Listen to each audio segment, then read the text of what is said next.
저번 영상에서 제가 이런 말 한 거 기억하시나요? 그리고 이것 이외에도 사용자가 보는 부분 이외에는 클라이언트 사이드에서 그려지게 한다든지 서버에 부하가 되는 작업들을 클라이언트로 옮긴다든지 등의 여러 기법들이 있어요. 지난 영상에서는 넥스트 서버의 스트레스 테스트를 진행해보고 부하를 줄여볼 수 있는 캐싱 전략에 대해 알아봤어요. 캐싱 전략을 소개시켜드렸던 이유는 제일 간단하고 제일 효과적인 방법이어서 소개를 시켜드렸어요. 그리고 말씀드렸던 것처럼 포트폴리오에 쓰기 좋은 소재이기도 해요. FCP, TTI, TTS, TTFB와 같은 숫자들을 포트폴리오에 적기 좋은 내용이어서 그랬어요. 근데 모든 개발 방법이 그렇듯이 최적화를 하는 방법은 하나만 있지는 않아요. 그래서 이번엔 제가 즐겨 쓰는 방법 중 하나를 소개해 볼게요. 그건 바로 클라이언트에서 그리기입니다. 넉스트에서는 클라이언트 온리, 메테리얼 UI에서는 No SSR이라는 컴포넌트를 들어보셨을 거예요. 바로 이 방법론을 사용하는 거예요. 두 개의 컴포넌트는 이렇게 간단하게 구현할 수 있습니다. 서버 사이드에서는 유즈 이펙트가 실행이 안 된다는 걸 이용해서 서버에서는 그리지 않고 클라이언트로 와서야 칠드런이 렌더링이 되죠. 그리고 보통은 fallback이라는 프롭스를 두어 서버에서는 칠드런 말고 fallback을 그려지게 합니다. 이제 한번 사용 방법을 볼까요? 클라이언트 온리는 이렇게 사용됩니다. 이 코드를 실행하게 된다면 이렇게 보입니다. 또한 보통은 이렇게 use mount라는 훅을 개발하죠. 그럼 아까 만들었던 클라이언트 온리도 이렇게 리팩토링 할 수 있겠네요. 근데 해당 방법은 한 가지 아쉬운 점이 있어요. 첫 랜딩 때는 괜찮을 거예요. 하지만 그 이후에 페이지 이동이 있을 때는 SPA처럼 동작하기 때문에 클라이언트 온리는 두 번 렌더링이 될 거예요. 서버에서 그려지는 게 아님에도 불구하고 처음에는 fallback, 두 번째는 children으로요. 이렇게밖에 동작을 할 수 없는 이유는 클라이언트 사이드의 코드에서는 첫 값이 false일 거예요. 그리고 유직 이펙트가 실행되면서 true로 바뀌면 그제야 children이 그려지겠죠? 바로 이렇게요.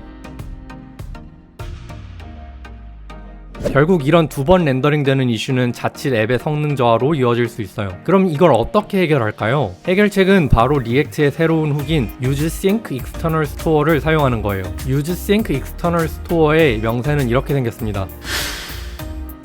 subscribe는 스토어에 구독하는 함수입니다. getSnapshot은 스토어의 데이터의 스냅샷을 반환하는 함수입니다. 여기서 스냅샷은 특정 시점의 상황 또는 데이터라고 이해하시면 편합니다. getServerSnapshot은 서버 렌더링 도중과 하이드레이션 중에 초기 스냅샷을 반환하는 함수입니다. UseSync External Store는 외부 스토어를 구독할 수 있는 리액트 훅이지만 여기서 눈여겨봐야 하는 건 getClientSnapshot과 getServerSnapshot이에요. getServerSnapshot의 설명을 보면 이렇게 나와 있습니다. 여기서 getServerSnapshot은 서버 렌더링 도중과 하이드레이션일 때만 사용된다고 나옵니다. 그럼 반대로 getClientSnapshot은 클라이언트일 때만 동작을 하겠네요. 바로 이 동작들을 응용하는 거예요. subscribe에서는 빈값을 넣어줍니다. getClientSnapshot은 true를 리턴 시켜주고 getServerSnapshot은 false로 리턴 시켜줍니다. 그럼 이제 use 이펙트를 사용했던 use mount는 페이지 전환에서 이게 서버인지 클라이언트인지 불명확했지만 UseSync External Store를 활용한 use mount에서는 단번에 해당 렌더링이 클라이언트인지 서버인지를 명확하게 알 수 있습니다. 그럼 이제 이렇게 페이지 이동이 있을 때 불필요한 렌더링을 막을 수 있죠.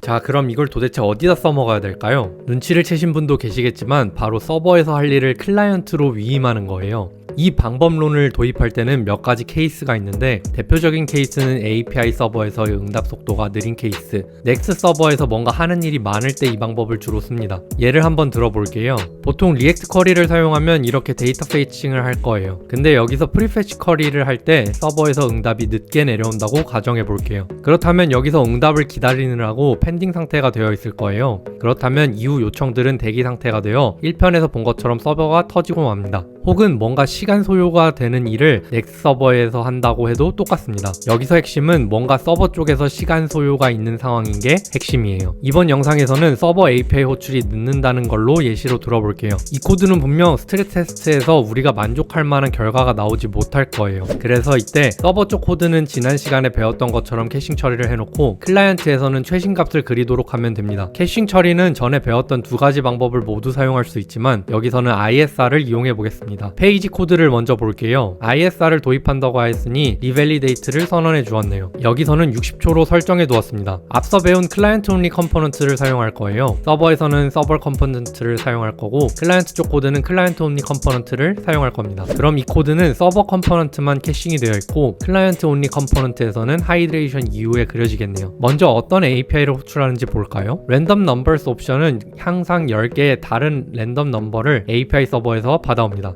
여기서 키를 동적으로 받는 이유는 프리렌더된 데이터와 클라이언트 온리에서 불릴 녀석의 차이를 두기 위함입니다. 다음은 서버 컴포넌트입니다. 서버 컴포넌트는 이렇게 생겼어요. 특별한 건 없습니다. 그냥 프리패치를 시켜주고 그 뒤에 하이드레이션을 시켜줍니다. 클라이언트 컴포넌트도 간단합니다. 서버 컴포넌트에서 사용했던 랜덤 넘버스를 사용해줍니다. 그리고 단순히 화면에 그리게 되죠. 클라이언트 온리 컴포넌트는 클라이언트 컴포넌트와 비슷합니다. 하나 다른 건 앞서 봤듯이 키를 다르게 해주는 부분밖에 없어요. 이제 코드를 실행하면 어떻게 될까요? ISR로 캐싱이 되어 있기 때문에 서버 컴포넌트와 클라이언트 컴포넌트가 캐싱되어 있을 거예요. 그리고 클라이언트에서 하이드레이션의 시점에서는 클라이언트 온리 컴포넌트가 실행될 거예요. 바로 이렇게요.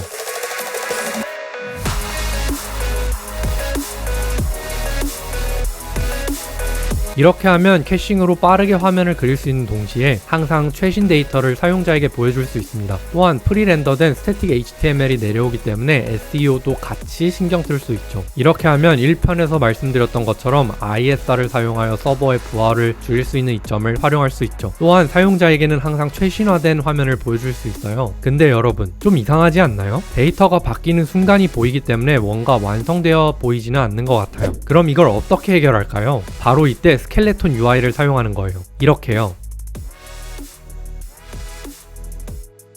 근데 단순하게 스켈레톤만을 보여주는 게 아니라 컨텐츠를 사용자의 눈에서 안 보이게끔 한 거였습니다. 원래는 이렇게 보였을 거예요.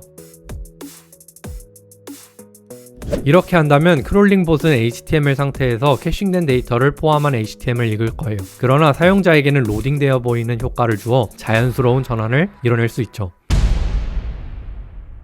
제가 앞서 설명드렸던 방법은 사실 즐겨 써지만 계속 사용하지는 않는 방법이에요. 설명드렸던 방법의 장점은 캐싱된 페이지로 서버의 부하를 줄이면서도 단순 클라이언트에서만 그리는 스켈레톤보다도 더 빠른 TTI로 좋은 사용자 경험을 줍니다. 하지만 제가 앞서 일부러 함정인 말씀을 드렸어요. 크롤링 봇이 하이드레이션 되어지기 전 HTML을 읽을 수 있다는 부분이에요. 사실 그 부분은 반은 맞고 반은 틀린 이야기입니다. 어떤 검색 엔진을 타겟으로 하느냐에 따라 달라져요. 보통 구글 검색 엔진은 사용자가 보는 그대로 크롤링하기 때문에 프리렌더된 HTML의 컨텐츠가 가려져 있다면 SEO에 아무런 도움이 안 됩니다. 이 부분은 더 깊게 이야기하고 싶어서 나중에 따로 SEO라는 주제로 다시 돌아와 볼게요. 그래서 다시 본론으로 돌아오면 설명드렸던 방법론은 대부분 한시적으로만 사용하곤 합니다. 사실 로딩 화면보다는 바로 화면이 뜨는 게 더 좋은 사용자 경험이기 때문이에요. 이 방법론은 서버의 응답은 느리지만 지금 당장 배포를 해야 할 때 사용하곤 합니다. 서버에서 최적화할 수 있는 시간을 벌어주기 위해 종종 이러한 작업을 해놓고 나중에는 걷어내는 식으로 말이죠. 또한 SEO의 타겟 검색 엔진에 따라 다르겠지만 가끔은 클라이언트 온리를 이런 방식으로도 사용합니다. 예를 들어 사용자의 첫 진입점이 스크롤이 긴 페이지라고 가정해 볼게요. 그렇다면 굳이 안 보이는 부분들도 전부 서버에서 프리렌더 시켜야 할까요? 그렇지는 않아요. 구글 검색 엔진의 경우 CSR의 화면도 크롤링이 가능하기 때문에 굳이 보이지 않는 부분까지 신경 쓸 필요 없습니다. 혹은 웹뷰만 지원한다면 더더욱 그렇죠. 그래서 이럴 때는 보이는 부분만 프리렌더링 시켜놓고 그 외의 부분은 클라이언트에서만 그려지는 용도로도 사용합니다.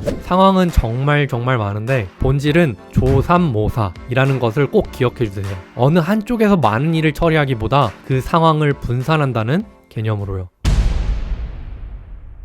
안녕하세요 여러분, 에디입니다. 대규모 트래픽 영상은 하나로 끝내려고 했는데 여러분이 너무 좋아해 주셔서 총 3편으로 제작하고 있어요. 1편 뒤로 영상이 늦어져서 많이 기다리셨죠? 안 기다리셨다고요? 코가 길어지고 있어요. 아무래도 저번 영상이 어려운 점이 많으셨을 것 같아요. 최대한 쉽게 설명한다고 많은 개념을 생략 혹은 축약하여 설명을 드렸거든요. 그리고 이해를 하셨더라도 저렇게까지 복잡하게 관리를 해야 해? 라는 생각이 드셨을 수 있을 것 같습니다. 그래서 그런지 많은 분들이 댓글을 남겨주셨더라고요. 정말 감사합니다. 여러분 댓글들을 보면서 제가 깨닫지 못한 부분이 있었고 더 좋은 영상을 만들기 위한 자료가 되었어요. 그렇게 댓글을 보던 중 제 가슴을 아프게 한 댓글이 있었습니다. 해당 내용을 이해하지 못해서 본인을 자책하는 댓글이었는데 지금은 삭제가 되었네요. 혹시 윈스턴 처칠이라는 분을 아시나요? 제가 가장 존경하는 인물 중 하나예요. 윈스턴 처칠이 옥스퍼드 대학에서 연설을 했는데 저는 그 연설이 참으로 충격적이었어요. 연설이 5분도 채 안 되어 끝났기 때문이에요. 30분간 연설을 잡아놨는데 그것도 5분 만에 끝나게 되어 당시 연설을 듣고 있던 사람들은 더 충격에 휩싸였죠. 짧은 연설이었지만 모두가 감동받았어요. 실제로 윈스턴 처칠이 떠나고도 기립박수가 한동안은 끊이지 않았다고 해요. 그 연설문 중 일부는 이렇습니다. Never, never, never give up. 번역을 해보자면 절대, 절대, 절대 포기하지 마세요 라고 번역이 됩니다. 근데 제육과 돈가스를 이 세상에서 제일 좋아하는 저는 한 가지 궁금증이 듭니다. 왜 Don't give up이라고 하지 않았을까? 먼저 연설의 감동을 느끼기 위해서는 연설 당시 상황을 알아야 해요. 영국은 막 2차 세계대전을 치룬 상태였습니다. 대영 제국이라는 말이 무색하게 모든 건물들이 전쟁의 폐허로 변해 있었어요. 그동안 이뤘던 것들이 한순간에 무너졌죠. 희망이 전혀 보이지 않았어요. 앞이 보이지 않는 터널을 지나는 기분이었을 거예요. 그 순간에 윈스턴 처칠이 절대 포기하지 말라는 이야기를 한 거예요. 영어 never은 not과 ever가 합쳐진 단어예요. ever는 고대 영어 a free에서 유래됐는데 이는 언제든지 또는 항상을 의미했습니다. 정확하게는 시간에 대한 무제한성을 표현했어요. 이러한 관점으로 다시 never give up을 번역해보면 영원히 포기하지 마라 가 됩니다. 만약 don't give up으로 이야기를 했다면 지금 현재 포기하지 마라가 되었겠지만 don't가 never로 바뀐 순간 그 시간은 영원으로 바뀌어 버리는 거죠. 그리고 시점이 영원으로 바뀌는 순간 시간이 흐를수록 상황이 고정되어 있지 않다는 점을 시사합니다. 자연의 순환, 사회적, 그리고 개인적 환경의 변화와 같은 변화 가능성을 내포하고 있죠. 그래서 영원히 포기하지 말라는 말은 지금 당장은 힘들어 보이더라도 미래 어느 시점엔 반드시 결국 기회나 돌파구가 찾아올 것이라는 희망과 믿음을 내포하고 있습니다. 제가 영상을 올리는 이유는 알기 어려운 개념을 쉬운 형태로 알려드리고 싶은 목표도 있지만 궁극적으로 여러분께 위로를 드리고 싶어 영상을 올리는 거예요. 저는 하루에도 수백 번을 넘어집니다. 그리고 세상은 어쩌면 저에게 이렇게 말하는 것 같아요. 일어나지 마. 그대로 누워있어. 일어난다고? 그럼 다시 넘어뜨릴 거야. 하지만 그럼에도 저는 어떻게든 다시 일어납니다. 이 세상에서 제가 통제할 수 있는 건 제 자신과 제가 짠 코드밖에 없거든요. 어쩌면 코드는 아닐지도? 직접적인 위로는 아니지만 어쩌면 저의 이런 모습이 여러분께 위로가 될 수 있다고 생각이 들어요. 제가 나루토를 보며 위로를 얻듯이요. 일어나기 싫으신가요? 혹시 나만 뒤처진 것 같나요? 그런 분들께 이 말씀을 드리며 영상을 마쳐보겠습니다. 그럼 다음 편에서 만나요. 안녕.